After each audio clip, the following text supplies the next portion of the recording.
മാസ്റ്റർക്രാഫ്റ്റ് season 2-ൽ മാറ്റുരച്ച മികച്ച നിർമ്മിതികളെയും ആർക്കിടെക്റ്റുകളെയും ഒരിക്കൽ കൂടി ഞങ്ങൾ നിങ്ങളുടെ മുന്നിൽ എത്തിക്കുന്നു. Welcome to Mastercraft season 2 the recap episode.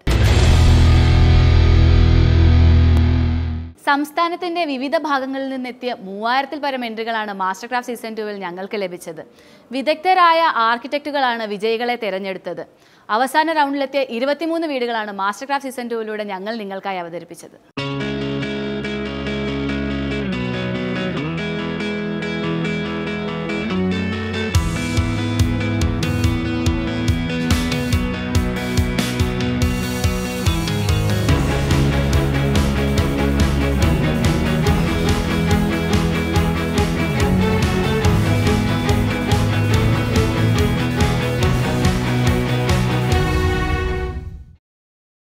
മാസ്റ്റർക്രാഫ്റ്റ് season 2-ലെ best remodel home എന്ന കാറ്റഗറി കേരളത്തിന്റെ തനതായ വാസ്തുശാസ്ത്ര വിദ്യയും പഴമയുടെ മായാത്ത സൂക്ഷിപ്പുകളെയും തേടിയായിരുന്നു.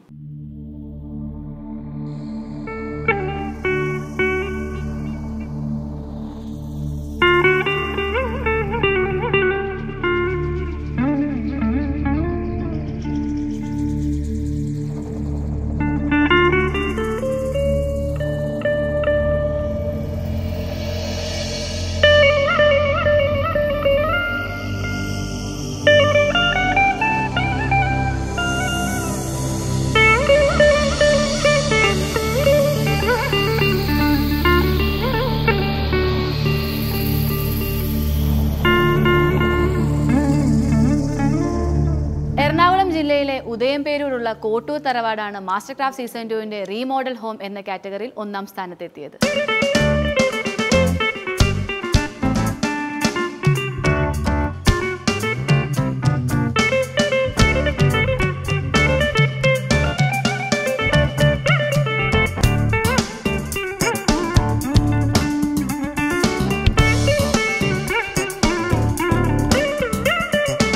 ആർക്കിടെക്ട് രാജേഷ് ജോർജ് ആണ് 400 വർഷം പഴക്കമുള്ള കോട്ടൂർ തറവാടിനെ പഴമയൊട്ടും മാറാതെ പുതുക്കി പണിതത്. പഴയ വീടിനെ റിനോവേറ്റ് ചെയ്യാനായിട്ട് അപ്രോച്ച് ചെയ്യുമ്പോൾ വെറും ഒരു ബിൽഡിംഗ് ആയിട്ട്, അതായത് കല്ലും മണ്ണും കൂട്ടി വെച്ച ഒരു സ്ട്രക്ചറായിട്ട് ഒരിക്കലും കാണാൻ പറ്റില്ല. അതിൻ്റെ ലൈഫ് എന്തായിരുന്നു, അത് എന്താവാൻ ആഗ്രഹിക്കുന്നു, അതൊക്കെ നമ്മൾ മനസ്സിലാക്കി വേണം ഒരു വീടിനെ നമ്മൾ അപ്രോച്ച് ചെയ്യാനായിട്ട്.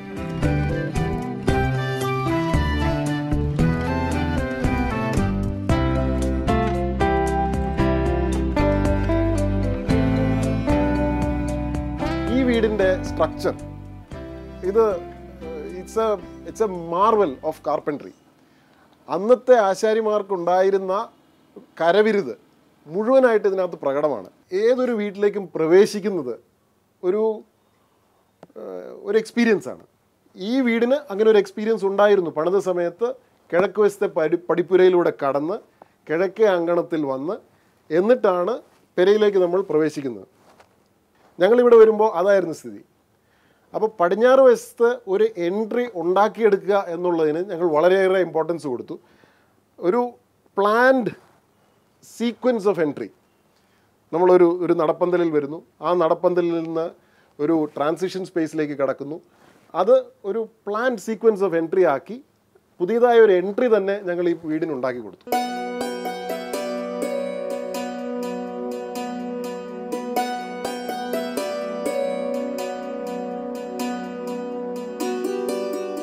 പഴയ വീടിന് ഒരു നടുമുറ്റമുണ്ടായിരുന്നു.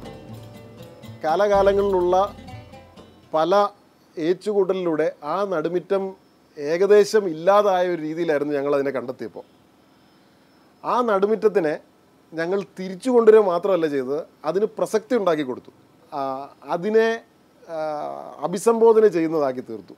അങ്ങനെ അതിന് തിരിച്ചൊരു മീനിങ് ഉണ്ടാക്കി കൊടുത്തു. അതുപോലെ പഴയ പത്തായപ്പുര ഉണ്ടായിരുന്നു. ആ പത്തായപ്പുരയിലെ തടിപ്പണികൾ അസാധാരണമായിരുന്നു. പക്ഷേ ഇന്നത്തെ കാലത്ത് പത്തായപ്പുര ആവശ്യമില്ലല്ലോ. അപ്പോൾ ആ പത്തായപ്പുര അഥവാ ആ നിരപ്പലകളെ ഞങ്ങൾ റീയൂസ് ചെയ്തു. അതായത് പത്തായപ്പുര അല്ലാതായി മാറി ഒരു അറയുടെ അഥവാ ഒരു ബെഡ്റൂമിൻ്റെ എക്സ്റ്റേണൽ വാളാക്കി അതിൻ്റെ പഴയ വാതിലുകൾ അതിൻ്റെ വിൻഡോസ് ആക്കി മാറ്റി.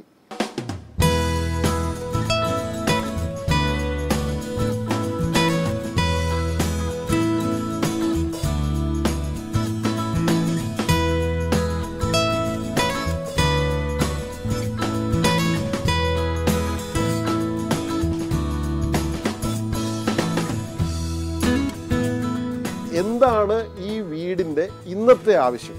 ആ ആവശ്യങ്ങൾ നിറവേറ്റാനായിട്ട് പഴയതിൽ നിന്ന് തുടങ്ങി നമുക്ക് എന്ത് ചെയ്യാൻ പറ്റും? ഇതായിരുന്നു ഞങ്ങൾ ഉത്തരത്തിന് വേണ്ടി ശ്രമിച്ച ചോദ്യം.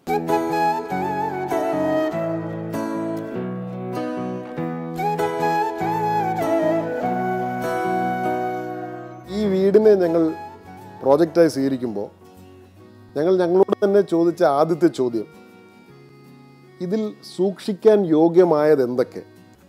അങ്ങനെ ഒരു ചോദ്യത്തിൽ നിന്ന് ഞങ്ങൾ തുടങ്ങി ഇതിനെ അനലൈസ് ചെയ്തു. അതിൽ നിന്ന് കണ്ടെത്തിയ പല elements fit to be preserved, അതിനെ ഞങ്ങൾ അവിടെ തന്നെ അല്ലെങ്കിൽ അഡാപ്റ്റ് ചെയ്ത് പ്രിസർവ് ചെയ്തിട്ടുണ്ട്. നടുമുറ്റത്തിൻ്റെ തൂണുകൾ, എൻട്രൻസ് വരാന്തയുടെ ചാരുപടി, പടിപ്പുര തന്നെ ഇന്നും അതിന് പ്രസക്തിയുണ്ട്. As A beautiful work of architecture, as A design element അതിന് പ്രസക്തിയുണ്ട്. പക്ഷെ പഴമയുള്ളത് മാത്രമല്ല ഞങ്ങൾ പ്രിസർവ് ചെയ്യാൻ ശ്രമിച്ചിരിക്കുന്നത്. അന്നത്തെ മൊസൈക്ക് വർക്ക് ഇന്നും അതിൻ്റെ ഒരു വൈദഗ്ധ്യം നമ്മളെ കണ്ട് നിന്നുപോകും. അതും പ്രിസർവ് ചെയ്യേണ്ട ഒരു എലമെൻറ്റ് തന്നെയായിട്ട് ഞങ്ങൾ എടുത്തു.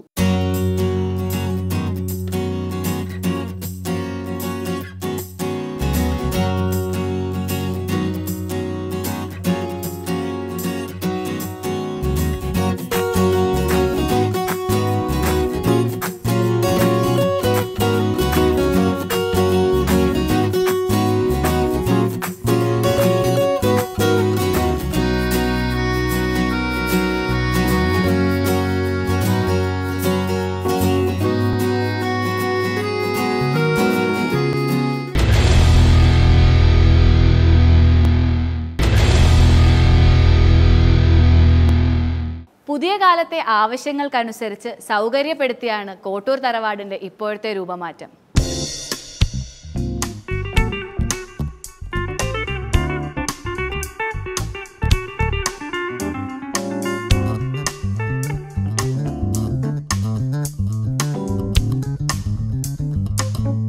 ആധുനിക സൗകര്യങ്ങൾ നിറവേറ്റുന്ന ഒരു വീടാക്കി മാറ്റിയെങ്കിലും ആർക്കിടെക്ട് രാജേഷ് ചോർ കോട്ടൂർ തറവാടിന്റെ അന്തസത്ത അതേപോലെ തന്നെ കാത്തുസൂക്ഷിച്ചു. ആദ്യം ഉണ്ടാക്കിയ തായ്ക്കൂട് അതിന് ഏകദേശം ഒരു 400 കൊല്ലം പഴക്കം കാണും.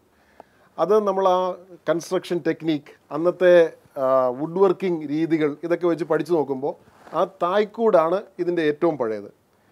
അതിലേക്ക് കൂട്ടിച്ചേർത്ത ഒരു നാലുകെട്ട്, ഒരു നടുമുറ്റത്തിനെ ഉൾക്കൊള്ളുന്ന ഒരു ഭാഗം, അത് ഒരുപക്ഷെ ഈ തായ്ക്കൂട് ഉണ്ടാക്കിയതിൽ നിന്ന് ഒരു 100 കൊല്ലത്തിന് ശേഷമായിരിക്കണം ഉണ്ടാക്കിയിരിക്കുന്നത്. പിന്നെ കാലങ്ങളിലുണ്ടായ 2 മാറ്റങ്ങൾ കൂടി. ഒന്ന് അടുക്കളക്കെട്ടിനും ഒരു 200 കൊല്ലത്തെ പഴക്കം ഉണ്ടാവും. അതുപോലെ തന്നെ പടിപ്പുരയും ഏകദേശം ആ സമയത്ത് തന്നെ ഉണ്ടാക്കിയതാവാം. ഈ കഴിഞ്ഞ നൂറ്റാണ്ടിൽ ഉണ്ടാക്കിയ 2 മാറ്റങ്ങൾ, ഒന്ന് 1920s ആയിട്ട് 2 ബെഡ്റൂംസ് ഇതിൽ ചേർത്തിരിക്കുന്നു. 1940s അല്ലെങ്കിൽ 1950s പണിത അന്നത്തെ ഏറ്റവും ഓപ്റ്റിമൽ കൺസ്ട്രക്ഷൻ ടെക്നിക്സ്, അന്നത്തെ top of the line construction ഉപയോഗിച്ച് ചെയ്ത ഒരു ഗസ്റ്റ് ഹൗസ്. ഇത് വീടിൽ നിന്നും മാറി നിൽക്കുന്ന ഒരു സ്ട്രക്ചർ. വീട്ടിലോട്ട് ഒരു കോൺക്രീറ്റ് വരാന്ത വെച്ച് അതിനെ കൂട്ടിച്ചേർന്നിരുന്നു. എന്തുകൊണ്ടിതുണ്ടായി? വീടിൻ്റെ ഉള്ളിൽ ഒരു പ്രൈവസി ഉള്ള, അതായത് അന്നത്തെ കാലഘട്ടത്തിൻ്റെ മാറ്റം അനുസരിച്ച് ബെഡ്റൂംസ് ഉണ്ടായിരുന്നു, അറ്റാച്ച് ബാത്റൂംസ് വേണമായിരുന്നു. അതൊന്നും ആ പഴയ വീട്ടിലില്ലാത്തതുകൊണ്ട് അങ്ങനെയുള്ള സൗകര്യങ്ങൾ ഉണ്ടാക്കി കൊടുക്കാൻ വേണ്ടി ഒരു മാറി ഉണ്ടാക്കിയ ഒരു സ്ട്രക്ചറായിരുന്നു. ഞങ്ങൾ എന്ത് ചെയ്തു? ആ കൂട്ടിച്ചേർത്ത വരാന്ത പഴയ വീടുമായിട്ട് ഒരു ഏച്ചുകൂട്ടായിരുന്നത് കൊണ്ട് ആ വരാന്തേനെ ഞങ്ങൾ തട്ടിമാറ്റി നല്ലൊരു ട്രാൻസിഷൻ സ്പേസിലൂടെ അതിനെ കൂട്ടിച്ചേർത്ത് കൊടുത്തു. ആ ട്രാൻസിഷൻ തന്നെ ഞങ്ങൾ ഈ വീടിൻ്റെ എൻട്രി ആക്കി മാറ്റുകയും ചെയ്തു.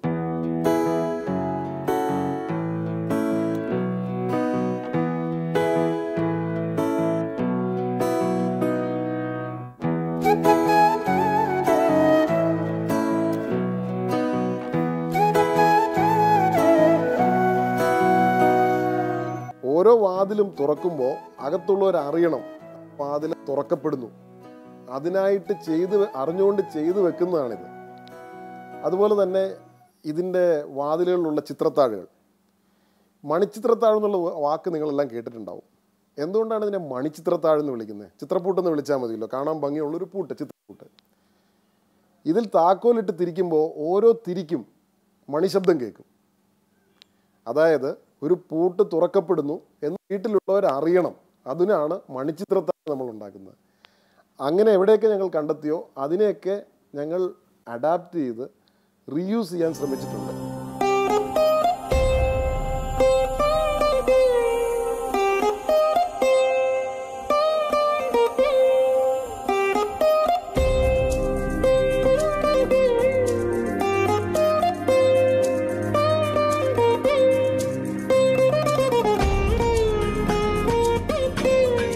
പല നൂറ്റാണ്ടുകളുടെയും അതിലെ ഓരോ തലമുറകളുടെയും ജീവിത രീതി, സാങ്കേതികവിദ്യ ഇതൊക്കെ പ്രദർശിക്കപ്പെടുന്ന പല ലെയറുകളുള്ളൊരു ചിത്രമാണ് ഈ കെട്ടിടം. ഇതിലേക്ക് ഞങ്ങൾ ഞങ്ങളുടേതായിട്ടുള്ള അഡീഷൻസ് വരുത്തി, ഞങ്ങളുടേതായിട്ടുള്ള മാറ്റങ്ങൾ വരുത്തി, അത് വരും തലമുറകൾക്ക് ഇന്നത്തെ ജീവിത രീതി, ഇന്നത്തെ സാങ്കേതിക എന്താണെന്ന് മനസ്സിലാക്കത്തക്ക രീതിയിലുള്ള ഒരു എക്സ്ട്രാ ലെയർ ഞങ്ങളിവിടെ ചേർത്തു. തുടർന്നു പോരുന്ന ആ ചരിത്രത്തിലെ അടുത്ത അധ്യായമാണ് ഇപ്പോൾ ഞങ്ങൾ എഴുതിയിരിക്കുന്നത്. വരും തലമുറ അത് വായിക്കും.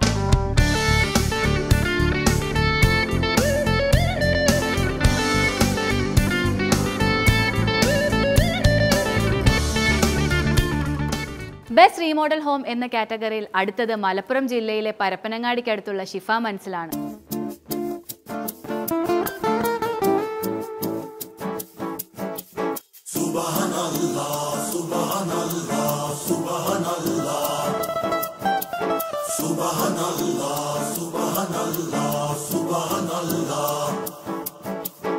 കോഴിക്കോട് ദി എർത്ത് ആർക്കിടെക്റ്റിലെ സീനിയർ ആർക്കിടെക്റ്റായ നിഷാനാണ് ഈ വീട് പുതുക്കി പണിത്.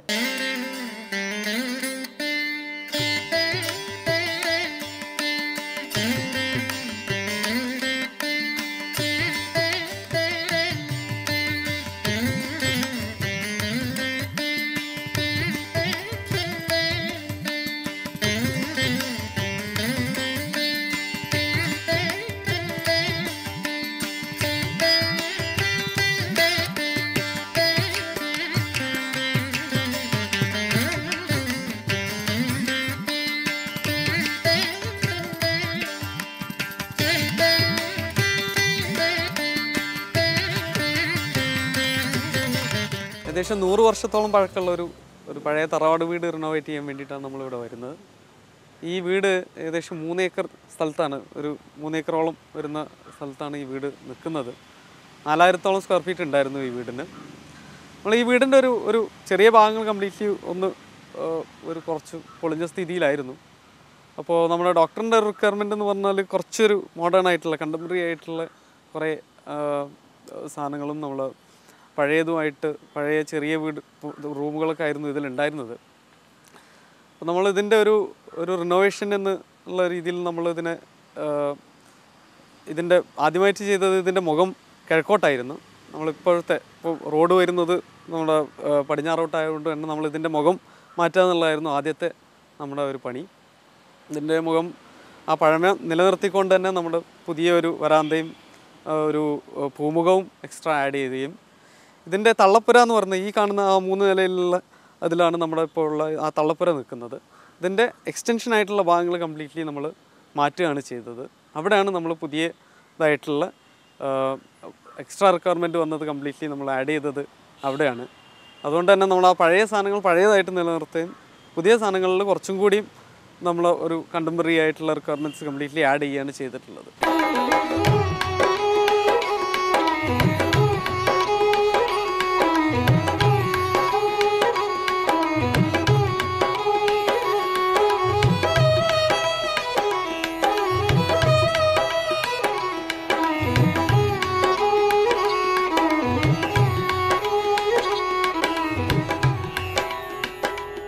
ഇതിൻ്റെ ലാൻഡ്സ്കേപ്പ് ഫുള്ള് പ്ലാൻ ചെയ്തത് ആ ഒരു ട്രഡീഷണൽ രീതിയിൽ തന്നെയാണ്. ഇതിൻ്റെ ആ ഒരു സ്ക്രീനിങ് കംപ്ലീറ്റ്ലി അങ്ങനെ തന്നെ വെച്ചിട്ടുണ്ട്. ആദ്യം പടിപ്പുര, അത് കഴിഞ്ഞൊരു വാക്ക്, അത് കഴിഞ്ഞ് ഒരു മുറ്റം വരും, അത് കഴിഞ്ഞിട്ടാണ് നമ്മുടെ പൂമുഖത്തേക്ക് കയറുന്നത്.